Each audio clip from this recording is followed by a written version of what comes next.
Hey guys, it's me, your Jenny girl. Ito na nga pala yung time na date ko na sa Davao City. Bali nag-rides lang kami papunta dun sa Eagle. Medyo malayo nga siya mula dun sa pinag-stayan namin. Siguro mga 2.5 hours yung biyahe, pamotor. Kaya mga 5 hours siguro kaming nagmumotor, balikan.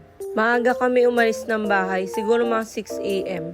Nakakatuwa lang din kasi habang nasa biyahe kami, tingnan nyo naman ang ganda ng view.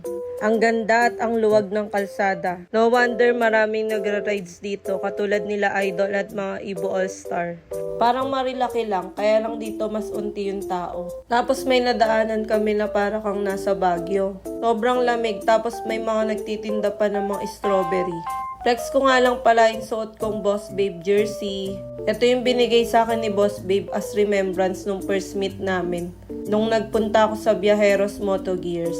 Ang ganda, diba? Baka Boss Babe yan. Tapos gawa pang imprint. Kaya pala kung mapapansin nyo ang kas ako for today's video. Dalawa lang kasi yung naarkila namin. Yung isa gamit nung taga Davao na kasama namin. Tapos itong isa gamit namin ng tita ko. Di pa kasi ako marunong mag-angkas kaya ayun. Ako na lang yung backride niya at taga video. Which is okay din naman kasi na-enjoy ko pagtingin sa mga view dito. Pero next time siguro pagbalik ko ng Davao, ako na yung magdadrive. Dahil gusto ko din matry. O sige na, ang daldal ko na, ang dami ko na nasabi. Samahan nyo na lang ako dito sa rides ko.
So yon, andito kami ngayon sa may Eagle.